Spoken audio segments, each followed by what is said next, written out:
The glow of her phone lit the underside of her face, a quiet blue that shouldn't have been there. It was my birthday dinner, friends, family, laughter thick enough to suffocate. And her, smiling politely, then looking down, thumbs twitching, screen hidden against her thigh. I saw the smirk she tried to swallow, a quick tightening of her lips. It wasn't for me. I didn't hear the clinking of cutlery anymore, just the silent vibration beneath the table. Again, again, like a heart beating for someone else. I sipped my drink slowly, eyes drifting across the room as if I hadn't noticed. But I had. I always notice.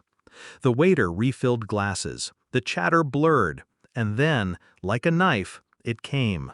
Her whisper. Just audible enough as she leaned to the side. Later. Not for me. Something inside me froze. I didn't flinch, didn't blink. But in that instant, the celebration rotted.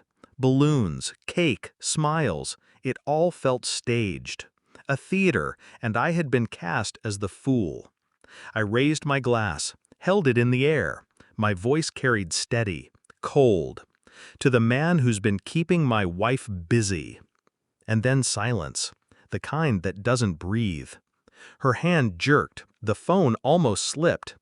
Every face turned toward me, painted with confusion, amusement, discomfort. But hers was pale, stripped of color. She laughed, too quick, too hollow. "He's joking," she said, eyes scanning the table, landing on me last, always last. But I wasn't joking.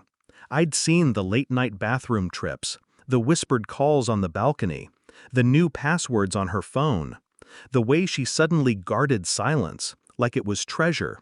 And tonight, when her reflection betrayed her in the restaurant's window, her lips forming words I wasn't meant to hear, I knew. Not the details yet, just the shape of it. The betrayal lived in the empty spaces between her excuses. I smiled faintly, letting the room exhale again. "Yes," I said, almost casually. "Just a joke." Forks rose again. Laughter limped back into place. But I sat in the eye of a storm only I could feel. Beneath the calm, denial clawed at me. Maybe it's nothing. Maybe I'm imagining. But suspicion doesn't let go. It tightens. It suffocates. And that night, when the cake was cut and the candles drowned in smoke, I promised myself I would know. I became a shadow. Her phone left unattended, screenshots. Numbers saved under false names, cross-referenced. I learned to read between the lines of her silence, to measure the distance between her lies. The bank statements whispered, extra dinners, unexplained receipts, a second phone bill she thought I wouldn't notice, and DNA kits, discreet packages arriving like secrets on my doorstep. I mailed them back with my breath held, waiting. Externally, I was unchanged, polite, even affectionate, the perfect husband rehearsing the perfect mask. She never suspected the quiet calculation behind my eyes. I watched her, the way she typed, smiled, locked her phone as though guarding the last piece of herself. I listened to her laughter in the shower, soft and private, knowing it didn't belong to me anymore. Every detail was a thread. I pulled them slowly, deliberately, until the tapestry began to unravel, and the picture that emerged was uglier than I imagined. The envelope arrived on a Tuesday, plain, unassuming. Inside, results that made my chest tighten, then go hollow. Her words, her promises, her vows collapsed into static. The test was clear. The child she swore was mine wasn't. I sat at the kitchen table, paper trembling only in the faintest way between my fingers. Outside, children played, their laughter cutting sharp against the silence inside me. When she walked in that evening, I didn't look up right away, just folded the paper neatly, slid it across the table. "What's this?" she asked. Casual, too casual. "You tell me." Her eyes flicked down. Read once, twice, and then froze. Her breath caught. Her hand rose instinctively, covering her mouth. She shook her head, whispered my name like it was a plea. But I sat still. My face was a mask carved from stone. No anger, no tears, only knowledge. That was enough.